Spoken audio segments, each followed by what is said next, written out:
আবু হুরায়রা রাদিয়াল্লাহু তাআলা আনহুর বর্ণনা, তিনি বলেন খরাজা রাসূলুল্লাহ সাল্লাল্লাহু আলাইহি ওয়াসাল্লাম যাতা ইয়াউমিন আও যাতা লাইলা, একদিন রাতে অথবা দিনে রাসূল বাসা থেকে বের হলেন। কোথা থেকে বের হইছে? রাতে বা দিনে।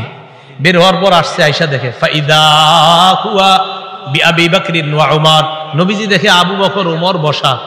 এই হাদিসটা একটু মন দিয়ে সবাই শুনেন আর নিজেদের জীবনটা একটু চিন্তা করেন। নবীজি তাদের দুইজনকে প্রশ্ন করলেন, আবু বকর এবং ওমর, এই দুই সাহাবী, বিখ্যাত দুই সাহাবীকে প্রশ্ন করলেন, আচ্ছা তোমরা এইখানে এই মুহূর্তে কেন? মা আখরাজাকুমা ফি হাদিহিস সাআ, এই সময়ে তোমরা এখানে কেন? অসময়ে মানে এই সময় মানে অসময়ে, আরে এই সময়ে তোমরা এখানে কেন? এই হাদিস দ্বারা বোঝা যায় সাধারণত যেই সময় মানুষ ঘর থেকে বেশি একটা বের হয় না, ওই সময়ে নবীও বের হইলেন, আবু বকরও বের হইছে, ওমরও বের হইছে। নবী বের না হইলে জিজ্ঞাসা করে গেলেন। আবু বকর ওমর জবাব দিলেন, আহারে কি জবাব দেয় দেখেন, ক্বালাল জুউ ইয়া রাসূলুল্লাহ, হুজুর খিদা লাগছে, ক্ষুধার কারণে বের হইছে। সম্পদ সব ছেড়ে এসে মক্কায় নবীর সাথে চলে এসে মদিনায়। নবীজি যে জবাবটা দিলেন, আল্লাহর নবী বললেন আল্লাযী নাফসি বিয়াদিহি আখরাজানিল্লাযী আখরাজাকুমা। আবু বকর ওমরকে আল্লাহর নবী বলেন, আল্লাহর কসম আবু বকর ওমর, তোমরা যে ক্ষুধার কারণে বের হয়েছো, আমিও ক্ষুধার কারণে বের হইছি।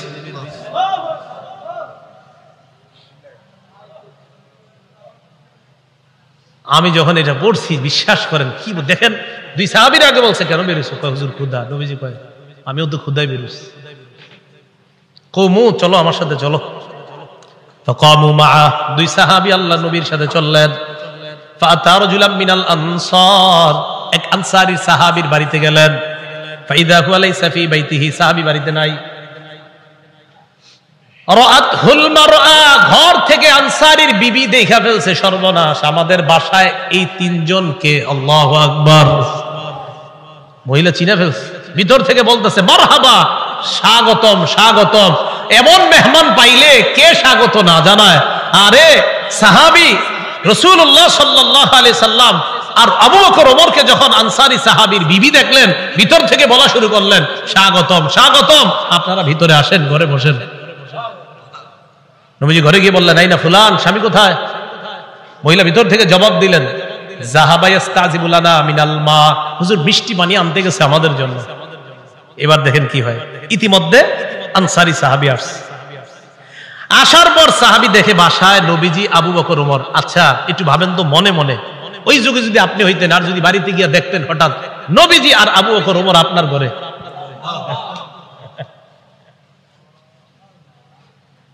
সাহাবী দেখে কি কয়, মা আহাদুল ইয়াউমা আকরামা আদিয়াফা মিন্নি। সাহাবী কয় আজকে আমার চাইতে শ্রেষ্ঠ মেহমান, আজকে আমি যে শ্রেষ্ঠ মেহমানদেরকে পাইছি, আমার চাইতে শ্রেষ্ঠ ভাগ্যবান আর শ্রেষ্ঠ মেজবান আর কেউ নাই। আমি এমন তিনজন মেহমান পেয়েছি। তাড়াতাড়ি বাগানে গেছে, খেজুর বাগানে। যা আবিল আজ, খেজুরের ছড়ি নিয়ে আসছে। ফিহি বুসরুন অরতবুন ওয়া ইয়াবিস, শুকনা খেজুর আছে, ভিজা খেজুর আছে, কাঁচা খেজুর আছে। আইনা কয় যেটা মন চায় এটা খায়। আখজাল মুদিয়া, ছুরি নিছে, চাকু নিছে। নবীজি কই যাও? হুজুর পশু জবাই করতে হবে। কি জবাই করবে? মাথা মানে পেরেশান হয়ে গেছে, আমার এই তিন মেহমানকে কেমনে মেহমানদারি করবে? পশু জবাই করতে হবে। নবী কয় ইয়াকা ওয়াল হালুব, এই তুমি আবার মাথা গরম কইরা দুধ আলু কোন পশুরে জবাই করো না। দুধ দেয় যে পশু, বর্তমানে দুধ দিতেছে, এরকম পশু জবাই করো না। জি ঠিক আছে। ফাযাবাহা লাহুম, স্বাভাবিক একটা বকরি জবাই করছে। নবীজিরে গোশত দিয়ে, খেজুর দিয়ে, মিষ্টি পানি দিয়ে মেহমানদারি করলেন। করার পর যে কথাটা নবী বলছে, এটা বলার জন্য আপনাদেরকে লম্বা হাদিসটা শোনাইলাম। নবীজি আবু বকর ওমরকে বললেন, আবু বকর ওমর বাহিরে আসছিলা কিভাবে বলো তো? হুজুর ক্ষুধায় আম করে বাহিরে নিয়ে আসছে। নবীজি কয় আবু বকর ওমরকে বললেন, এখন খাইছো? কয় হ্যাঁ। নবীজি বললেন লাতুস আলুন্না আন হাদা ইয়াউমাল কিয়ামাহ, এই যে খানাগুলা খাইছো না, পেট ভরছো না, এই ব্যাপারেও কিয়ামতের ময়দানে আল্লাহর কাছে জবাবদিহিতা করতে হবে। অবশ্যই অবশ্যই তোমাদেরকে এই ব্যাপারে জিজ্ঞাসা করা হবে, এই খানা খেয়ে আল্লাহর ইবাদত করছো কিনা, এই খানা খেয়ে তুমি সঠিকভাবে চলছো কিনা, আল্লাহ তোমারে খাওয়াইছে, খাওয়ানোর পর আল্লাহর হুকুম তুমি পালন করছো কিনা, এই ব্যাপারে জিজ্ঞাসা করা হবে। তিরমিজি শরীফের বর্ণনা, 2308 নম্বর হাদিসের বর্ণনা।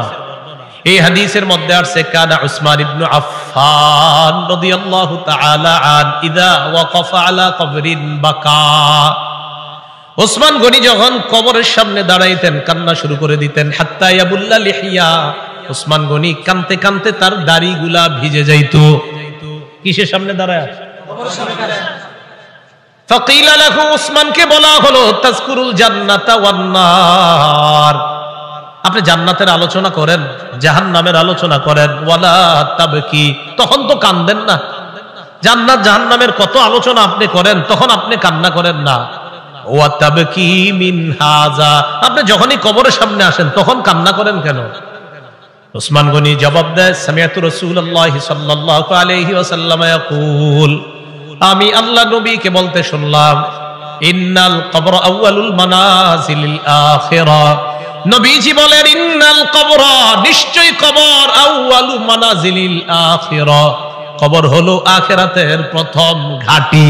আমাকে আপনাকে বাসতলায় রেখে আসার পর আমার আপনার প্রথম ঘাঁটির নাম কবর। বলেন কি নাম? ফাইন্না জা মিনহু ফামা বাদাহু আইসার। নবীজি বলেন, কেউ যদি কবর থেকে রেহাই পেয়ে যায়, পরের ঘাটিগুলা একেবারে সহজ হয়ে যাবে। ওয়া ইন লাম ইয়ানজু মিনহু ফামা বাদাহু আশাদ। কবর থেকে যদি কেউ মুক্তি না পায়, পরের ঘাটিগুলা কঠিন হয়ে যাবে। বলেন নাউজুবিল্লাহ। এরপর হাদিসের শেষে বলে, ক্বালা রাসূলুল্লাহি সাল্লাল্লাহু আলাইহি ওয়াসাল্লাম, নবীজি বলেন, মা রাআইতু মানজারান কাত্তু ইল্লা ওয়াল কবরু আফযাউ মিন। নবীজি বলেন, শোনো, কবরের চাইতে এত ভয়ঙ্কর কোন দৃশ্য আমার জানা নাই। নবীজি বলেন, কবরের চাইতে এমন ভয়ঙ্কর কোন দৃশ্য আমার জানা নাই। আল্লাহ আমাকে আপনাকে ওই প্রথম ঘাটিতেই যেন হেফাজত করে। চিন্তা করবেন মাঝে মাঝে শুয়ে যদি চোখটা লাগান, তো চোখ লাগাইলে দেখবেন কিচ্ছু দেখা যায় না। হ্যাঁ, কবরে যাবেন না, কিছু দেখা যাবে না, অন্ধকার। হ্যাঁ অন্ধকার, কবর যে অন্ধকার। আচ্ছা, কবর যে অন্ধকার এটাও হাদিসে আছে।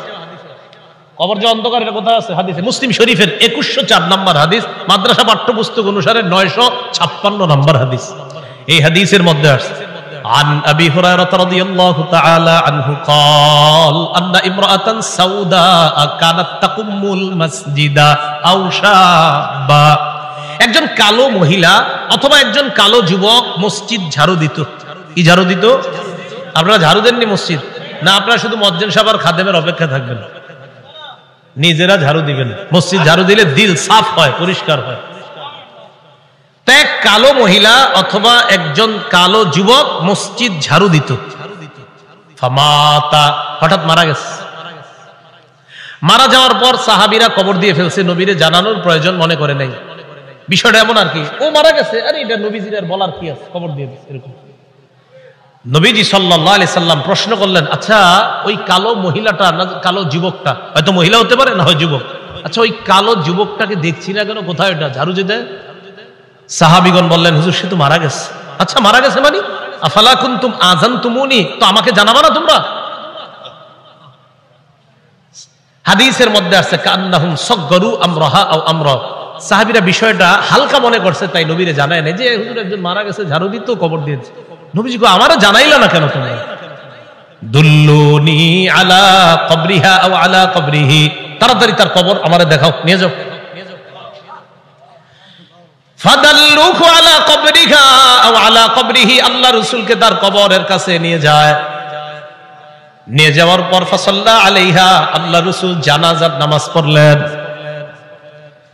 আপনারা আবার এই আমল করেন না, কিন্তু এটা রাসূলের জন্য খাস। জানাজার নামাজ পড়ার পর আল্লাহ নবী বললেন, ইন্না হাদিহিল কুবুর মামলুআতুন যুলমান আলা আহলিহা। আল্লাহ নবী বললেন, এই কবরগুলা অন্ধকারে পরিপূর্ণ। নবীজি বললেন, এই কবরগুলা অন্ধকারে পরিপূর্ণ। কবরগুলা বলেন অন্ধকারে, কবরগুলা একবার ভাবেন, চোখটা বন্ধ করে, অন্ধকার, কিচ্ছু দেখা যায় না। আল্লাহ নবী কয় এই কবরগুলা অন্ধকারে পরিপূর্ণ। হ্যাঁ, আমি আশা করি আমি আজকে নামাজ পড়ার কারণে আল্লাহ তাদের কবরগুলা আলোকিত করে দিবে। খাঁটি ইমানদার যদি হন, যদি ইমান নিয়ে যেতে পারেন, তো আপনার কবর আল্লাহ আলোকিত করে দিবেন। আলাদা মোমবাতি দিতে হবে না। পিসাবের কবর দেওয়ার সময় বাতি টাতি কত কিছু দেন না, এগুলা দিতে হবে না। পিসাব যদি ভালো হয়, এমনি কবর আল্লাহ আলোকিত করে দিবেন। মাথায় রাখবেন। তাহলে কবর অন্ধকার একটা জগতের নাম। দুনিয়াতে থাকতে এটা আলোকিত করার ব্যবস্থা করতে হবে। আল্লাহরে বলা, আল্লাহ আমার কবরটা জান্নাতের বাগান বানায়া দিয়েন, আমার কবরটা আলোকিত করে দিয়েন। আল্লাহ বাবা মারা গেছে, বাবার কবরটা জান্নাতের বাগান বানান, বাবার কবরটাকে আপনি আলোকিত করে দেন, এইভাবে বলা। তাহলে কবর অন্ধকার জগৎ, এটা জানলাম। কবরের মধ্যে দাজ্জাল যেমন ফিতনা, দাজ্জাল দুনিয়ার জন্য সবচেয়ে বড় ফিতনা হলো দাজ্জাল। নবীজি কয় এই দাজ্জালের ফিতনার মতো কবরে কারো কারো জন্ম ফিতনা হবে, দাজ্জালের ফিতনার মতো ভয়ঙ্কর ফিতনা। মুসলিম শরীফের বর্ণনা আসছে, মা বাইনা খালকি আদম ইলা কিয়ামিস সাআ খালকুন আকবারু মিনাদ দাজ্জাল। আদম নবী থেকে কিয়ামত পর্যন্ত যত সৃষ্টি আছে, এর মাঝে সবচেয়ে ভয়ঙ্কর সৃষ্টি হলো দাজ্জাল। কে? দাজ্জাল। নবীজি কয় কারো কারো কবরের অবস্থা হবে এই দাজ্জালের ফিতনার মতো। সহিহ বুখারীর বর্ণনা 922 নম্বর হাদিস। এই হাদিসের বর্ণনাকারী আসমা বিনতে আবু বকর রাদিয়াল্লাহু তাআলা আনহা। দিয়ে আপনাদেরকে একটু পরীক্ষা করি, আলেমরা চুপ থাকবেন, অন্যরা বলবেন। আমি হাদিসটা পড়ার পর আপনাদেরকে জিজ্ঞাসা করবো একটা কথা, মন দিয়ে আগে শোনেন, তাহলে সবাই জ্ঞানীরা সচেতন ভাবে জবাব দিতে পারবেন। আগে শোনেন কি বলি, দেখেন আমি পড়ি। আন আসমা বিনতি আবি বকর সিদ্দিক রাদিয়াল্লাহু তাআলা আনহা ক্বালাত দাখালতু আলা আয়েশা। অনুবাদটা শুনেন। আবু বকর সিদ্দিক রাদিয়াল্লাহু তাআলা আনহুর কন্যা আসমা বলেন, আমি আয়েশা সিদ্দিকার কাছে প্রবেশ করলাম। আবু বকর সিদ্দিকের কন্যা আসমা বলেন, আমি আয়েশা সিদ্দিকার কাছে প্রবেশ করলাম। আলেম ছাড়া অন্যরা বলেন তো আসমা আর আয়েশা সম্পর্কে কি হয়? মাশাআল্লাহ, কি হয়? কারণ আবু বকর আয়েশা রাদিয়াল্লাহু তাআলা আনহার পিতার নাম কি? আবার আসমা রাদিয়াল্লাহু তাআলা আনহার পিতার নামও কিন্তু মাশাআল্লাহ। এই আসমা রাদিয়াল্লাহু তাআলা আনহা বলেন, আমি আমার বোন নবীর বিবি আয়েশা সিদ্দিকার কাছে গেলাম। যাওয়ার পর দেখি দেখি মানুষ নামাজ পড়ে। আমি আয়েশাকে প্রশ্ন করলাম, মা শাআনুন নাস, আয়েশা মানুষের কি হয়েছে, নামাজ পড়ে কেন? ফাআশারাত বিরাসিহা ইলাস সামা। আম্মা জান আয়েশা মাথা দিয়ে আসমানের দিকে ইশারা করলেন, এমনি ইশারা করলেন, মুখে কিছু কয় না। তো আসমা রাদিয়াল্লাহু তাআলা না বলেন, আয়াতুন, কোন নিদর্শন দেখা গেছে আসমানে? আয়েশা রাদিয়াল্লাহু তাআলা না বলেন, হ্যাঁ আসমানে একটা নিদর্শন দেখা গেছে। কি নিদর্শন? অন্য হাদিস দ্বারা বোঝা যায় সূর্য গ্রহণ লাগছে। কি লাগছে? সূর্য। তাই নবীজি নামাজ পড়তেছে। তা আসমা রাদিয়াল্লাহু তাআলা আনহা বলেন, আমরা যারা নারীরা ছিলাম আমরা একদম পিছনে, সবাই ওখানে আছে। হয় নবীজি নামাজটা এত লম্বা করলেন, ফাতালা রাসূলুল্লাহ সাল্লাল্লাহু আলাইহি সাল্লাম, নবীজি নামাজ এত দীর্ঘ করলেন, হাত্তা তাজাল্লানিল গাশিয়ু, আমি বেহুশ হয়ে গেছি। আচ্ছা কি পরিমাণ লম্বা হইলে একজন মানুষ বেহুশ হয়ে যায় বলেন? ওয়াইলা জামবি কিরবা, আমার পাশে একটা পাত্র ছিল, ফিহা মা, এটার মধ্যে পানি ছিল। ফাজালতু আসুব্বু বিনহা আলা রাসি, আমি এই পাত্র থেকে পানি নিয়ে আমার মাথায় ঢালা শুরু করলাম। এত পরিমাণ আমার মাথা গরম হয়ে বেহুশের কাছাকাছি চলে গেছে। নামাজ কি পরিমাণ লম্বা হয়েছে আল্লাহ জানে। তো আসমা রাদিয়াল্লাহু তাআলা আনহা বলেন, এক পর্যায়ে ফালাম্মান সরাফা রাসূলুল্লাহ সাল্লাল্লাহু আলাইহি ওয়াসাল্লাম হাত্তা তাজাল্লাতিশ শামস, নবীজি নামাজ শেষ করছে, ইতিমধ্যে সূর্য স্বাভাবিক হয়ে গেছে, সূর্য ঠিক হয়ে গেছে। আমি যেই কথাটা বলার জন্য আপনাদেরকে হাদিসটা শোনাইতেছি, কোনটা? দাজ্জালের ফিতনা, এটা শোনানোর জন্য। এবার দেখেন নবীজি কি বলেন। নবীজি বলেন, নবীজি নামাজের পর একটা ভাষণ দিলেন, খুতবা দিলেন, নামাজের পর ভাষণ দিলেন। ভাষণের মধ্যে নবী বললেন, মা মিন শাইইন লাম আকুন উরিতুহু ইল্লা ক্বাদ রাআইতুহু ফি মাকামি, ইতিপূর্বে আমাকে যা দেখানো হয় নাই আজকে আমি সব দেখছি। এই নামাজের মধ্যে আমি সব। নামাজটা কি শর্ট ছিল না লম্বা? নবীজি বলেন ইতিপূর্বে আমাকে এমন যা কিছু দেখানো হয় না, আজকে আমি সব দেখছি। শেষে কি কয় জানেন?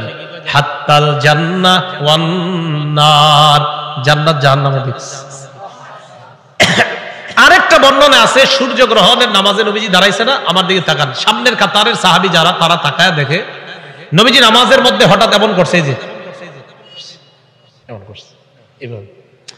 তো নামাজ শেষ, আপনারা আবার এরকম করেন না, কিন্তু পুরাটা শোনেন আগে। একদল করবো কি যে নবীজি এরকম করছে আমিও করবো, আরে পুরাটা শোনেন কি কয়। নামাজ শেষ করার পর নবীজিকে এক সাহাবী বললেন, হুজুর আজকে আপনি এমন একটা কাজ করছেন যেটা অতীতে দেখি নেই। নবীজি আচ্ছা খেয়াল করছো? হ্যাঁ।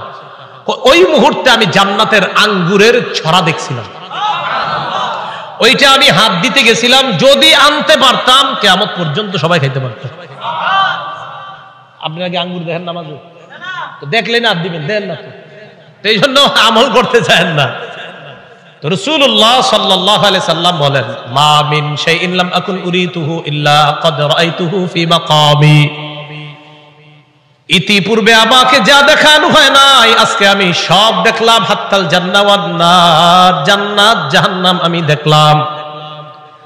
নবীজি বলেন, ইন্নাহু ক্বাদ উহিয়া ইলাইয়া আন্না, আল্লাহ রাসূল বলেন আমার কাছে এই ওহী প্রেরণ করা হয়েছে, আন্নাকুম তুফতানুনা ফিল কুবুর মিসলা আও করিবা মিন ফিতনাতি দাজ্জাল।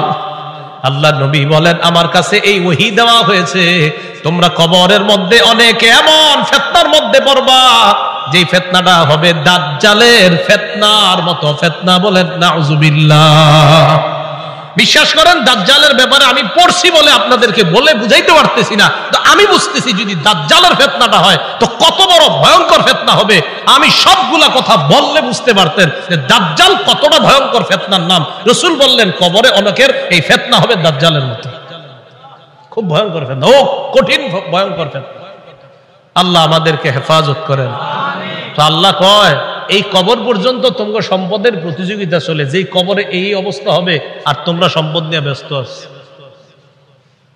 নবীজি বলেন কোন বান্দাকে যখন কবরের মধ্যে রাখা হয়, রাখার পর ওয়াতুল্লিয়া, আমাকে আপনাকে মরণের পর যখন বাসতলায় রেখে আসা হবে, আসার পর তুওয়াল্লিয়া, আমাকে আপনাকে যখন পিছনে রাইখা, যাহাবা আসহাবুহু, সাথীরা যখন চলে আসবে। একবার কল্পনা আলেন রাতের বেলা বিছানায় যখন বালিশে যখন মাথাটা লাগানোর পর কল্পনা করেন আমি মারা গেলাম, যাওয়ার পর বাসতলায় কোন কবরের মধ্যে আমাকে রেখে আমার আত্মীয় স্বজন চলে আসছে, ব্যাপারটা কেমন একটু চিন্তা করেন। আল্লাহ নবী কয় কোন ব্যক্তিকে কবরের মধ্যে রাখার পর তুওয়াল্লিয়া, কবরটা পিছনে রাইখা, যাহাবা আসহাবুহু, যখন তার সাথীরা চলে আসে, বাবা চলে আসে, ভাই চলে আসে, সন্তানরা চলে আসে, আত্মীয় স্বজন সবাই চলে আসে, আল্লাহ নবী বলেন বেশি দূর যায় না, হাত্তা ইন্নাহু লা ইয়াসমাউ করআনি আলিহিম, আমরা যে হাইটা হাইটা আসি আমাদের হাঁটার পায়ের জুতার আওয়াজগুলা ওই কবরবাসী শুনতে পায়। শুনে কেন শুনে জানেন? ওই মুহূর্তে তার দেহের মধ্যে আত্মাটা আল্লাহ দিয়ে দেয়। কেন দেয়? ফায়াতিয়ানিহি মালাকান, দুইজন ফেরেশতা তার কাছে আসে। এটা আবু দাউদের বর্ণনা আর বুখারীর বর্ণনা। আতাহু মালাকান ফাআকআদা, আবু দাউদের বর্ণনা ফায়ুকঈদানি, দুই ফেরেশতা এসে তারে বসায়, বসানোর পর তারে প্রশ্ন করে। এর মধ্যে তিন প্রশ্নের মধ্যে একটা প্রশ্ন হলো আল্লাহ নবীর ব্যাপারে জানতে চায়, তাকে চিনুনি?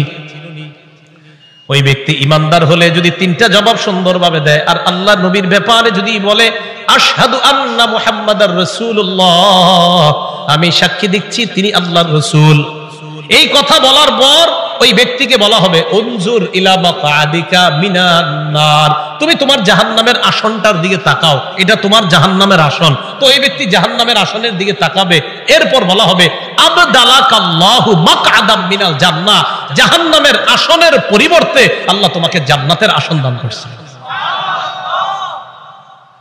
তা আল্লাহ কয় এই কবরে তুমি থাকতে হবে, আমরা থাকতে হবে। আল্লাহকুমুত তাকাসুরু হাত্তা যুরতুমুল মাকাবির, কবর পর্যন্ত সম্পদের প্রতিযোগিতা তোমাদের চলছে।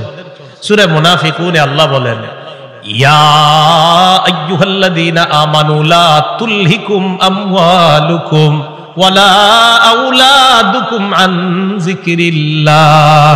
হে ঈমানদারগণ, লা তুলহিকুম আমওয়ালুকুম ওয়ালা আওলাদুকুম, তোমাদের সম্পদ, তোমাদের সন্তান যেন তোমাদেরকে আল্লাহ থেকে গাফেল করে না দেয়, আল্লাহ থেকে তোমাদেরকে অলস করে না দেয়, আল্লাহকে যেন ভুলিয়ে না দেয়। ওমাইয়া ফাল যালিকা, আল্লাহ বলেন যারা সম্পদ আর সন্তানের কারণে আল্লাহরে ভুলে যাবে, ফাউলাইকা হুমুল খাসিরুন, তারা ক্ষতিগ্রস্ত। নাউযুবিল্লাহ। বলেন সম্পদ দেয় কে? 10 তলা 20 তলার বাড়ির মালিক বানায় কে? 10 তলা 20 তলা হালাল পন্থায় হওয়াটা দোষের না, দোষ কোনটা? যে আল্লাহ মালিক বানাইছে তাকে ভুলে যাওয়া। বুঝে আসছেনি? তো আল্লাহ কয় তোমাদের এই প্রতিযোগিতা চলবে কবর পর্যন্ত। কতদিন? কবর পর্যন্ত। ক্বালা রাসূলুল্লাহ সাল্লাল্লাহু আলাইহি ওয়াসাল্লাম, নবীজি সাল্লাল্লাহু আলাইহি ওয়াসাল্লাম বলেন, লা ইয়াজালু কলবুল কাবীরি শাবান ফিসনাতাইন। আল্লাহ নবী বলেন বুড়া মানুষের অন্তর 2 ক্ষেত্রে যুবক হয়। বুড়া মানুষের অন্তর যুবক হয় কয় ক্ষেত্রে? আরে বৃদ্ধ মানুষ কি বৃদ্ধ হয় না যুবক হয়? বৃদ্ধ হয়। কয় কলবটা 2 ক্ষেত্রে যুবক হয়। কোন ক্ষেত্রে? ফি হিরসিল মাল, 1 নাম্বার সম্পদের লোভ, 2 নাম্বার ওয়াতুলিল আমাল, লম্বা আশা। কি আশা? লম্বা আশা। কেউ কাকা কই যান? বয়স কত? কয় 75। কোথায় যাচ্ছেন? মসজিদে। মনটা খারাপ কেন? আর বইল না, 4টা ছেলে ইতালি থাকে, এক একজন 5 লাখ করে বেতন। 5 নাম্বার ছেলেটা বাংলাদেশে 50,000 টাকা বেতন। আরে তারে এখনো কোনো কুল কিনারা করে দিতে পারি নাই, টেনশনে আছে কাকায়। রাসূলুল্লাহ সাল্লাল্লাহু আলাইহি সাল্লাম বলেন মানুষ বৃদ্ধ হয়, তার কলব 2 ক্ষেত্রে যুবক হয়। 1 সম্পদের লোভ, 2 লম্বা আশা, বড় আশা। আল্লাহ বুঝার তৌফিক দান করেন। রাসূলুল্লাহ সাল্লাল্লাহু আলাইহি সাল্লামের সাহাবী আব্দুল্লাহ ইবনে মাসউদ বলেন, খত্ত রাসূলুল্লাহ সাল্লাল্লাহু আলাইহি ওয়াসাল্লাম খত্তান মুরাব্বাআ। এই হাদিসটা বুঝতে হবে সবাই। নবীজি একটা চতুর্ভুজ আঁকলেন। ওই অঙ্কের ছাত্ররা কোথায়? কি আঁকলেন? চতুর্ভুজ আঁকার পর ওয়া খত্ত খত্তান ফিল ওয়াসাতি খারিজাম মিন, মাঝখান থেকে একটা দাগ দিলেন। এই দাগটা চতুর্ভুজের বাহিরে নিলেন। বলেন তো রাসূল কি আঁকলেন? মাঝখানের দাগটা ভিতরে না বাহিরে? আচ্ছা এবার দেখেন, মাঝখানে ছোট ছোট কিছু দাগ দিস। এটা চতুর্ভুজ, মাঝখানে ছোট ছোট কিছু দাগ, আর মাঝে একটা বড় দাগ। এই আশেপাশে কিছু ছোট ছোট দাগ, মাঝখানে লম্বা একটা দাগ। বলেন তো লম্বাটা কি ভিতরে আছে না বাহিরে? আচ্ছা একটু বুঝছেননি কথা? সুম্মা ক্বালা রাসূলুল্লাহ সাল্লাল্লাহু আলাইহি ওয়াসাল্লাম, নবীজি বলেন হাদাল ইনসান, মাঝখানের দাগটা হলো মানুষ। মাঝখানের দাগটা ওয়াহাদাল্লাযী মুহিতুন বিহি আও ক্বাদ আহাতা বিহি আজালু, চারদিকের চতুর্ভুজটা এটা হলো তার আয়ু, জীবন। এবার বলেন চারপাশে এই যে চতুর্ভুজটা, মাঝের দাগটা, বলেন মাঝের দাগ চতুর্ভুজ, চতুর্ভুজ আয়ু মানে জীবন। এই জীবন, এটা তার জীবন, মাঝে মানুষ। দাগ কি শেষ না? মাঝে ছোট ছোট কিছু আছে। মাঝের ছোট ছোট দাগগুলা হাদিহিল আরাজ, এগুলা তার পেরেশানি, বিপদ, বালা মুসিবত, রোগ বিমারি। একটা আসে ভালো হয়, আর একটা আসে। এরকম চলেনি জীবনে? একটার পর একটা আসতে থাকে। এই আসতে আসতে এক পর্যায়ে আবার জিজ্ঞাসা করছি, চারদিকের দাগ, মাঝের দাগ, ছোট্ট ছোট্ট দাগগুলা বালা মুসিবত, বিপদ আপদ, ব্যস্ততা। মাঝখানের দাগটা কি চতুর্ভুজের ভিতরে না বাহিরে? নবীজি বলেন মানুষ মারা যায়, বাহিরে যেই দাগটা এটা হলো তার আশা। মানুষ মারা যায়, আশাগুলা থেকে যায়। আশা কি জীবনের ভিতরে না বাইরে? এই যে মানুষ, ওর আশা হলো এত বড়, ও হলো একটু। এবার বাহিরে যেটা, এটা হলো ওর আশা। নবীজি কয় মানুষের জীবন এতটুকু, মানুষটা এতটুকু, ওর আশা এতটুকু, ও মারা যায়, আশাগুলা থেকে যায়। ভাই বুঝছেন আপনারা? আচ্ছা, তো আল্লাহ পাক রব্বুল আলামিন বলেন আলহাকুমুত তাকাসুর হাত্তা যুরতুমুল মাকাবির, কবর পর্যন্ত এই সম্পদের প্রতিযোগিতা, প্রাচুর্যের প্রতিযোগিতা তোমাদের চলতেই থাকে। আল্লাহ আমাদেরকে কবরের প্রস্তুতি নেওয়ার তৌফিক দান করেন। আচ্ছা এরপরে দেখেন কি বলে, কাল্লা সাউফা তা'লামুন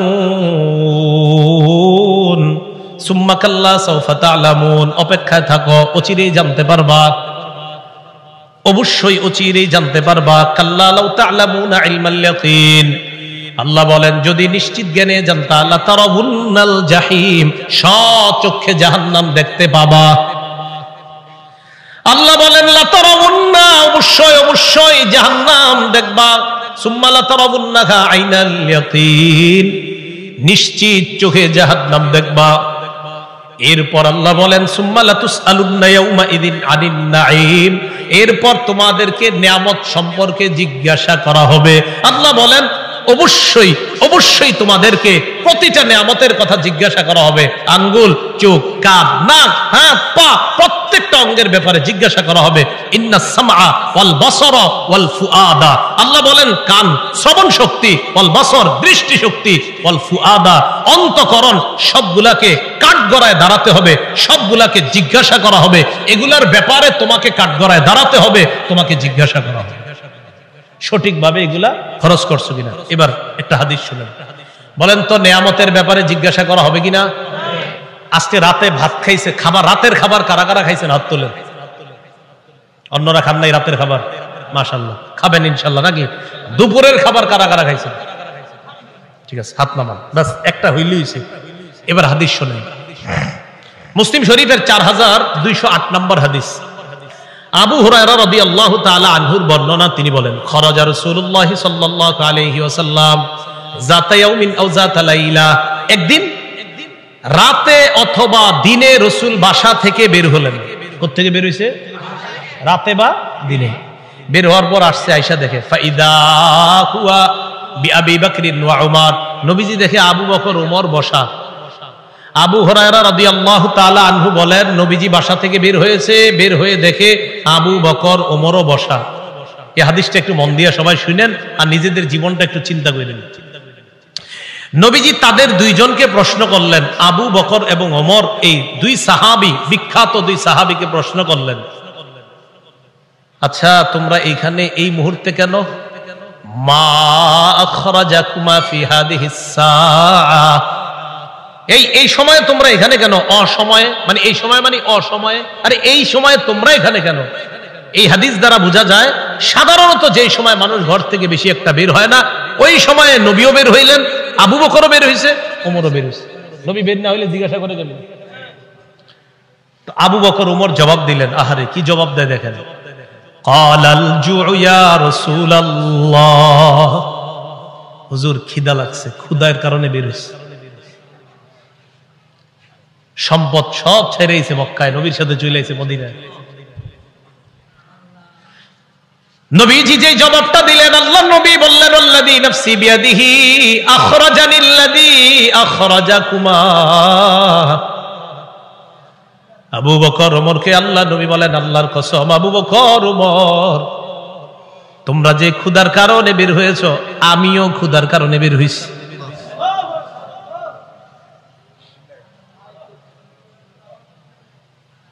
আমি যখন এটা পড়ছি, বিশ্বাস করেন, কি দেখেন দুই সাহাবীর আগে বলছে কেন বেরোছো? হুজুর ক্ষুধা। নবীজি কয় আমিও তো ক্ষুধায় বেরোছি। কওমু, চলো আমার সাথে চলো। ফাকামু মাআ, দুই সাহাবী আল্লাহ নবীর সাথে চললেন। ফাআতা রাজুলাম মিনাল আনসার, এক আনসারী সাহাবীর বাড়িতে গেলেন। ফাইদা হুয়া লাইসা ফি বাইতিহি, সাহাবী বাড়িতে নাই। রাআতহুল মারআ, ঘর থেকে আনসারীর বিবি দেখা ফেলছে, সর্বনাশ, আমাদের বাসায় এই তিনজনকে। আল্লাহু আকবার, মহিলা চিনা ফেলছে, ভিতর থেকে বলতেছে মারহাবা, স্বাগতম স্বাগতম। এমন মেহমান পাইলে কে স্বাগত না জানায়? আরে সাহাবী রাসূলুল্লাহ সাল্লাল্লাহু আলাইহি সাল্লাম আর আবু বকর ওমরকে যখন আনসারী সাহাবীর বিবি দেখলেন, ভিতর থেকে বলা শুরু করলেন স্বাগতম স্বাগতম, আপনারা ভিতরে আসেন, ঘরে বসেন। নবীজি ঘরে গিয়ে বললেন, আইনা ফুলান, স্বামী কোথায়? মহিলা ভিতর থেকে জবাব দিলেন, যাহাবা ইস্তাজিবু লানা মিনাল মা, হুজুর মিষ্টি পানি আনতে গেছে আমাদের জন্য। এবার দেখেন কি হয়, ইতিমধ্যে আনসারী সাহাবী আসছে। আসার পর সাহাবী দেখে বাসায় নবীজি, আবু বকর ওমর। আচ্ছা একটু ভাবেন তো মনে মনে, ওই যুগে যদি আপনি হইতেন আর যদি বাড়িতে গিয়ে দেখতেন হঠাৎ নবীজি আর আবু বকর ওমর আপনার ঘরে,